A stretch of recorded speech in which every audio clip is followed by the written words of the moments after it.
Welcome to the Heavy Spoilers Show. I'm your host Paul, and in this video we're breaking down the ending of One Piece and our thoughts for Season 2.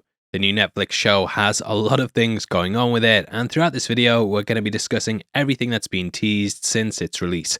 Full spoilers ahead yet, so if you haven't had a chance to check it out, then I highly recommend that you check out now. With out of the way, huge thank you for clicking this. Now let's get into our One Piece Season 2 video.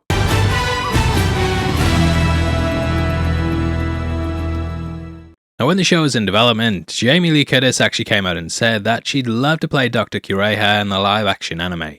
Due to her friend Brina Palencia voicing Tony Chopper, she became obsessed with the show, and on a red carpet interview at the Oscars, she said she'd love to bring Nico Robin to life, though she feels she's a bit old. Talking about who she thinks she's perfect for though, she said she'd love to play Chopper's mentor Dr. Kureha, and I think someone like this would be such a big get for the show. Not really a major Season 2 prediction, but something I think's worth talking about just to kickstart the video. Now, Season 1 actually gave us several major clues and nods towards a big organisation known as Baroque Works. I think this was laying the ground Baroque Works early and teasing us with who the major antagonists in the follow-up entry could be. Defeating Mr. 7 after being invited to join them, Zoro clearly set up a vendetta for what's going to be coming. Now, on top of this, we know that Garp's been investigating them in the East Blue, which will likely come to a head in the follow-up season. We'll of course talk about Smoker in just a bit, but it's important to pay attention to these clues before we get into that. Based in the Grand Line, they're a shadowy organisation with aims on taking the country of Arabasta for themselves. Now, this is something that happens throughout the Arabasta arc, and I think if it doesn't appear next time, then it'll probably be the focus of Season 3. It's a massive, expansive piece of work, and potentially they could focus on other characters we are teased with before dropping Baroque Works in Season 3. Either way, they're a mob who are made up of several different devil fruit consumers working together as one organisation for their own political aims. Whereas the villains in Season 1 were largely disconnected, they operate more as an organisation of pirates that aid and abet each other. Now, the way that they work is that the men in the organisation are all assigned numbers, whereas the women are assigned days and holidays.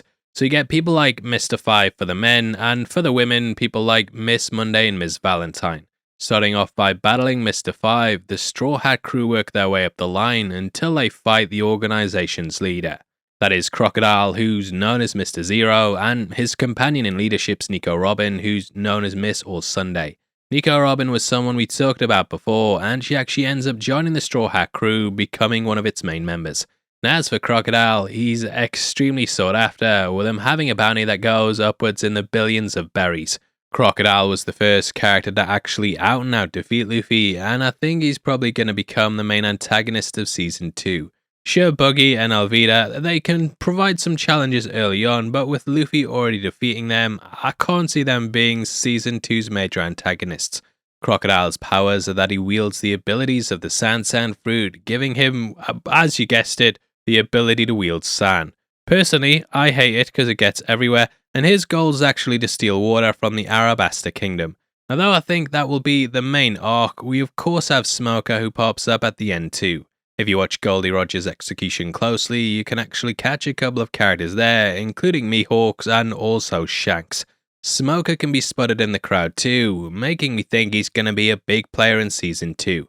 Now, Smoker gets that name not only because of his penchant for more tobacco than your Auntie Linda, you know the one who used to go around on a Saturday morning and watch her smoke 60 a day before she said, "Come here, love, give us a kiss," but also because of his devil fruit abilities. The Smoker is able to turn himself into smoke, and this makes him an extremely powerful character.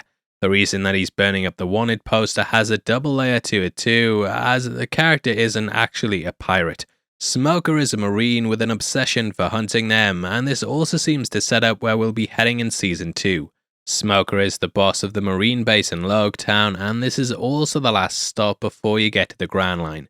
Loguetown was where Goldie Rogers was executed, and thus I think they'll be heading there at the start of the next entry.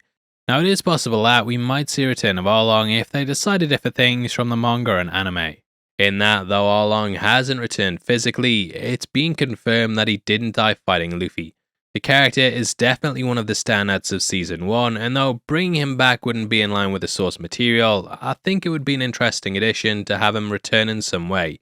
We now have Nami getting her new tattoo, and I think the history between the pair could still provide a pretty interesting dynamic.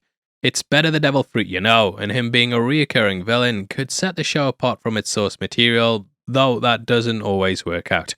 Now we know for definite who will be returning, and that is of course Buggy and Alvida. The latter actually becomes a big player in Buggy's crew, and I can see these scorned antagonists working together to try and take down the Straw Hat crew in the second season.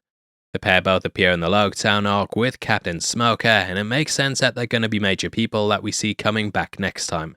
There's also Mihawks and Shanks who'll be returning too, and the first season ends with them meeting up with one another. Drinking to Luffy getting his first bounty, I imagine we'll be seeing Mihawk's relationship with more of the pirates in season 2. Now this scene plays out exactly the same way as it does in the anime, but they could easily build on their relationship leading up to the big battle in the time jump. What this does show though is that there's a sort of respect between the pirates and warlords, and we know this also extends to the Marines as well. Sort of like when a YouTuber asks someone to like and subscribe, and they do it because they've watched most of the video up until this point, and it would be the honourable thing to do. Now one of the major characters who could also turn up is Ace, who's the biological son of Goldie Roger. As mentioned in our ending explained, Garp was asked by Goldie Roger to look after his son, and eventually Garp ended up arranging for Luffy and Ace to live together as non-biological brothers alongside a character named Sabo. Ace was also someone Luffy looked up to, and he joined the Whitebeard pirates, eventually making it his aim in life to take out Blackbeard. Blackbeard was a pirate who turned rogue against Whitebeard as he killed a crew member just to get their devil fruit. He appears every so often and made his debut during the Arabasta saga, so looking at everything for season 2, it would make a lot of sense. A huge shout outs to our friends over at the streamer who got to interview the creative team and talk about the series. Not only did they hint at exploring Loguetown next time, but they also talked about some of the things they had in place for Baroque Works. When discussing teasers, they actually talked about how some of the musical themes had been a little hint to them as well. Sonia Belosuva said, "We do have a theme for Baroque Works, which is that secret organization that we're going to explore hopefully in further seasons. When in episode 1 there's a fight between Zoro and Mr. 7, Mr. 7 is the part of that organization, he shows Zoro his card, that's where you are, that scene.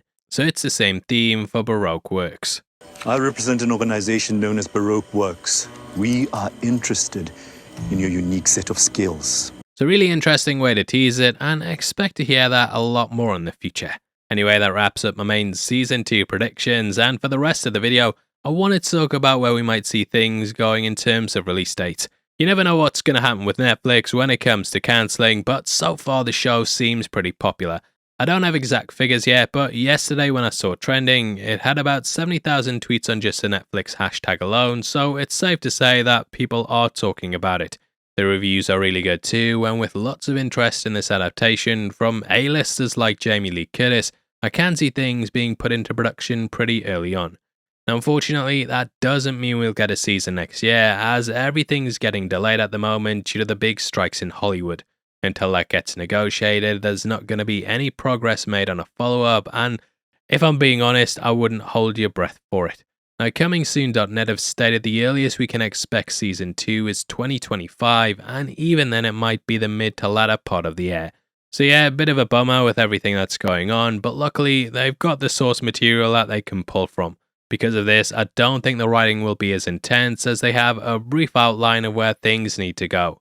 I'm not sure about all the writing that goes into an adaptation, but I can imagine that it's at least quicker rather than you coming up with ideas yourself and then scrapping them because they don't work. Now 2025 seems like a long way away, and if you're dying to know what happens yet, you've always got the manga and anime. That's still ongoing to this day, and there's so much to pull from when it comes to that. I of course think that Kobe and Garp will be back too, and we've got these really interesting characters developing on all sides. You've got the Marines, the Pirates, and Baroque Works, leading to a big season that could be coming next time. Now, I'd of course love to hear your thoughts on where you think it's going to go and what you'd like to see in the second season.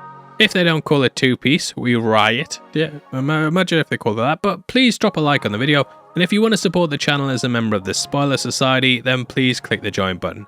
You'll get early access to videos every week, and it goes such a long way to helping us out. If you want to get some heavy spoilers merch, we've also got our t-shirt line located below the video that will let you pick up tops like our Theory Time one, House of the Dragon stuff, Marvel tees and more. We drop new designs on there all the time, so definitely keep an eye out for them, and yeah, it really helps to help us out. If you want something else to watch, then make sure you check out our Ending Explained breakdown and review, which will be linked on screen right now. Talk about all the show in depth, and I had such a good time with it that I hope you guys join me over there to hear me ramble about it more. Huge thank you for sticking through the video. As always, I've been your host Paul, and I hope to see you guys on the next video. You take care of yourself. Peace.